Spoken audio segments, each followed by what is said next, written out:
détail sur cette région, mais qui est en fait à l'échelle d'un pays. Donc si je dois parler de l'actualité de la recherche archéologique en lien avec le numérique ou des projets de valorisation, et vous le voyez cet après-midi, il y a des communications sur ce sujet-là, c'est colossal, c'est énorme. Beaucoup de choses se font dans ces domaines-là. Ce que je voulais, et je vais laisser plutôt la parole cet après-midi aux intervenants de détailler un petit peu cette actualité, c'est plutôt vous évoquer quelques idées, quelques enjeux, et je profite de ce temps de parole et de la présence d'étudiants pour essayer d'évoquer quelques enjeux importants du numérique, alors qu'il y a un téléphone qui sonne, c'est vraiment parfait, autour de l'archéologie et du numérique. Voilà. C'est une thématique d'actualité, et ça c'est comment dirais-je, une tautologie que de dire ça, mais d'abord vous dire que pour parler du numérique, j'ai choisi de ne pas faire de PowerPoint, histoire de faire quelque chose quelque peu en décalage par rapport à ce qui se fait beaucoup, et j'utilise beaucoup le PowerPoint, je vous le dis. D'abord de dire que au tout début, quand j'ai œuvré dans l'archéologie, les premières responsabilités, quand j'avais dans l'archéologie, on dissociait beaucoup le temps de la recherche, qui est un temps long, le temps d'acquisition de la connaissance, et ensuite le temps de la diffusion. On avait une sorte, non pas de séparation, mais d'étalement dans le temps, et nous le savons tous, la recherche est un temps très long. Et un des apports du numérique, au sens large, de la 3D et d'autres choses comme cela, c'est que ce temps est totalement mélangé, perméable. On va parler de la diffusion, de la médiation, alors que la recherche archéologique est en cours. On va observer aussi que le numérique va alimenter la recherche archéologique en cours. Donc une sorte de perméabilité permanente qui change toute notre appréhension du métier et notre activité dans ce métier-là. Ça, c'est un premier élément fort. Je voudrais évoquer dans ma présentation, pas forcément les aspects de médiation, mais l'importance du numérique dans la recherche archéologique, et notamment de la 3D. Je ne peux pas évoquer ce sujet-là sans parler de CISLAT. Nous sommes sur les terres de CISLAT, qui est un système d'information, un système informatique, de saisie des données, initialement de terrain, d'intégration des données dans une base numérique, des informations récoltées sur le terrain. CISLAT qui date, je ne sais plus les années, on va dire les années 80 à peu près. Et donc c'est quelque chose pour lequel les archéologues sont très tôt investis, un domaine dans lequel les archéologues se sont très tôt investis. Ce qu'il faut signaler, qui est à mon avis un point important, c'est qu'il faut absolument éviter une déconnexion entre les outils numériques, leurs concepteurs et leurs usagers. Il faut que les archéologues soient présents, dans ce qui est le cas bien souvent, mais la technologie aidant, la spécialisation aidant, il y a un risque de déconnexion entre les deux. Et je crois qu'il faut absolument maintenir ce dialogue.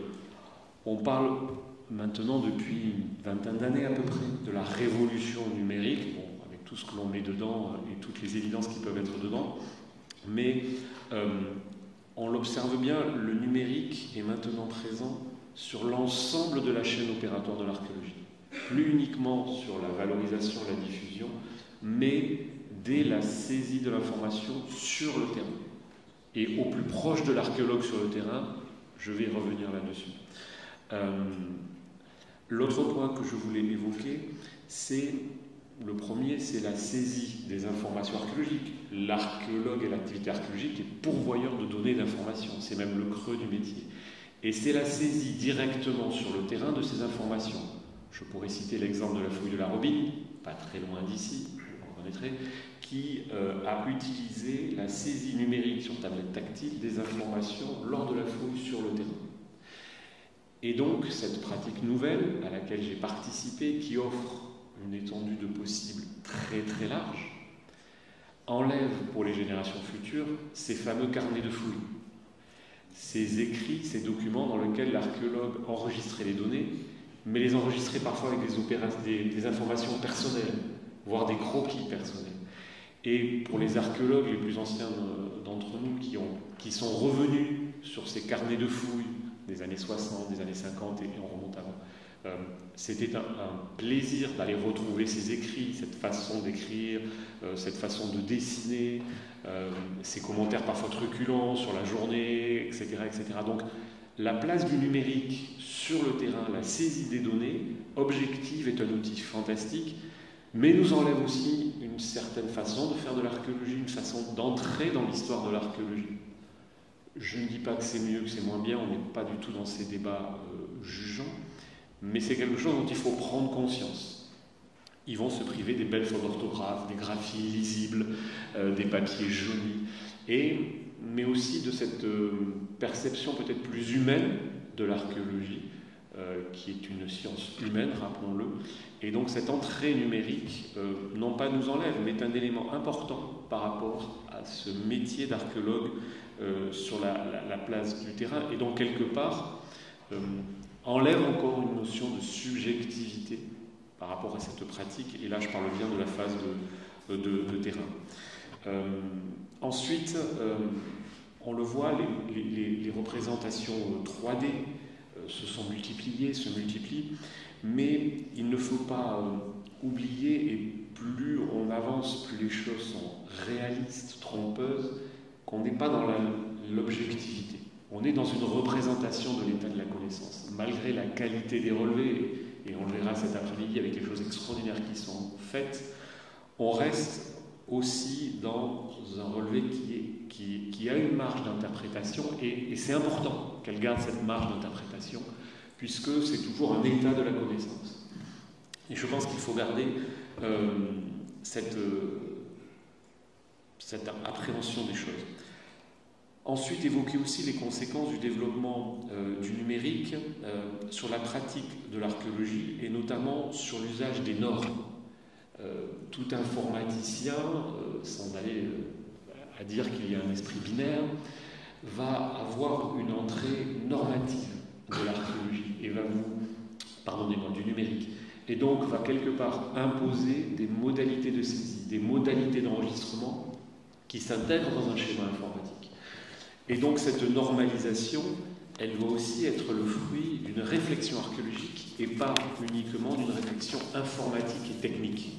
Là aussi, c'est un risque que je vois. Et on va même un peu plus loin par des formats numériques qui sont aussi contraignants, des incompatibilités entre les différents supports. Et donc derrière, on aboutit à des bonnes pratiques qui relèvent parfois plus de l'informatique finalement que de l'archéologie pure, sans aller jusqu'au plan de gestion des données. Cette place du numérique, de la 3D, que l'on va voir cet après-midi sur ces journées professionnelles, c'est aussi une accélération de la recherche. Qui dit saisie des données archéologiques sur le terrain, dit le lendemain matin de l'achèvement de la fouille, vous êtes en capacité d'avoir tous les inventaires, toutes les photos, tout est classé, tout est prêt. Bien entendu, ce n'est pas vrai. Mais c'est quelque part une attente que l'on peut avoir par le développement de ces outils numériques. Et donc cette exigence-là constitue selon moi aussi une forme de pression qui est exercée sur les archéologues, à la fois sur l'aspect rapidité des résultats de la recherche, mais aussi sur la qualité du rendu graphique et numérique de la recherche. Comment ça se fait? Tu fouilles depuis 10 ans ta villa gallo-romaine, tu n'as toujours pas de reconstitution 3D de ta villa gallo-romaine, quelle honte. Peut-être pas, peut-être pas. Je caricature un petit peu le trait, je reconnais. Mais on entend ce discours-là aussi sur cette rapidité de la recherche, et qui aussi a besoin encore de ce temps long, a besoin, malgré l'utilisation de ces outils et la très grande efficacité de ces outils, a aussi ce temps de dire non, je ne vais pas faire de reconstitution 3D de ma villa parce que j'ai encore beaucoup trop de problèmes et je ne serai absolument pas d'accord avec cette reconstitution. C'est ça aussi, ce temps-là, qu'il faut laisser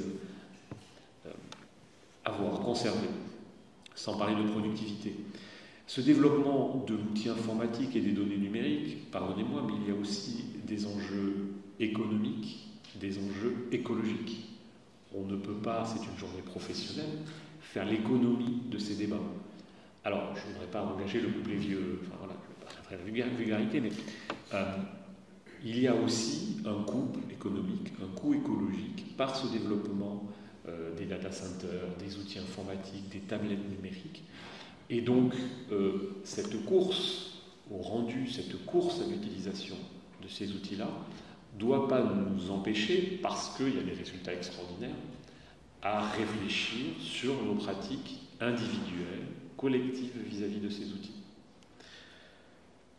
Le point que je voulais évoquer aussi devant vous, c'est que cette utilisation du numérique, des 3D, de l'informatisation de manière générale, nécessite un renouvellement des connaissances et donc des formations et des compétences individuelles.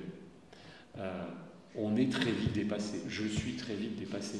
J'ai le souvenir d'être responsable d'opération sur un chantier de fouille et d'avoir eu des élévations et d'être tout fier de dire que j'ai un très bon ami qui fait des photos, de la photogrammétrie, les étudiants faisant un petit sourire en me disant « Laisse-nous ton appareil photo numérique une demi-heure, on va te la faire ta photogrammétrie ».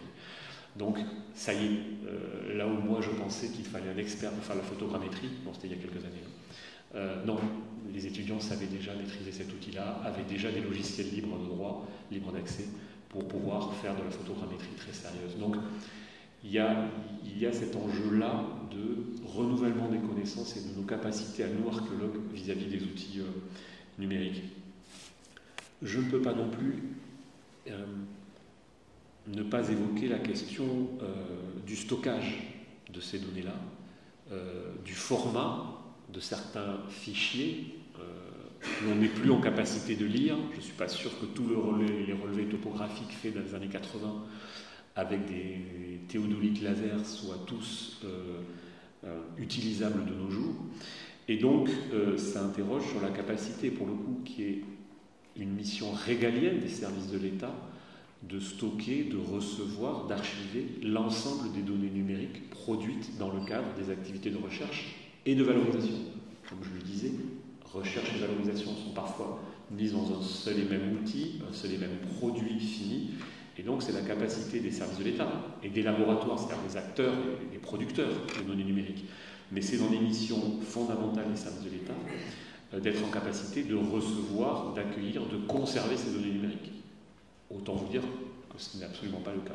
Dans se dire les choses, nous sommes entre professionnels, et donc ça interroge sur les moyens que nous devons mettre, nous, au ministère de la Culture, pour permettre cet archivage des données numériques.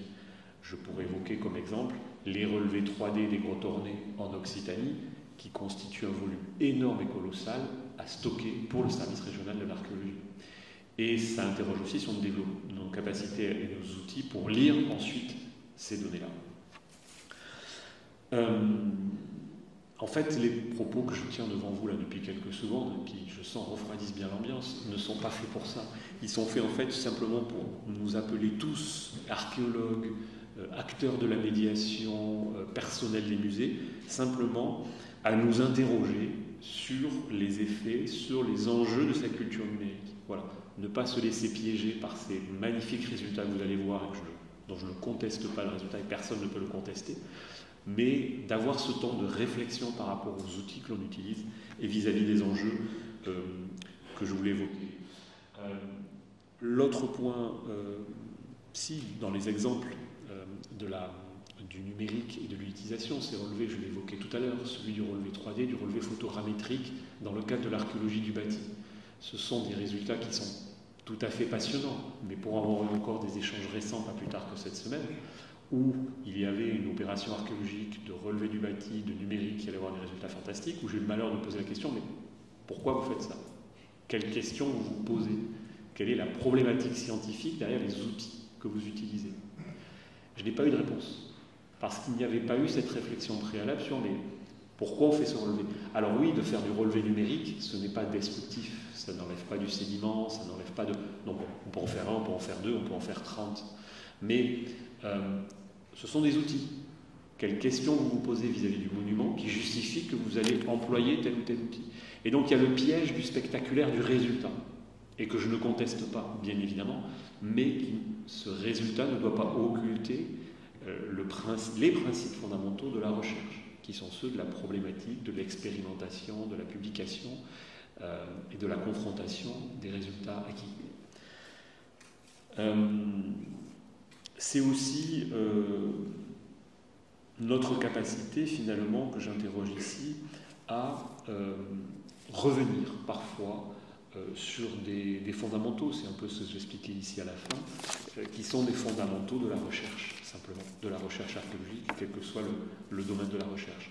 Et là, ce qui est intéressant aussi dans cet outil numérique, c'est que finalement, ça nous rassemble tous et ça nous réunit tous.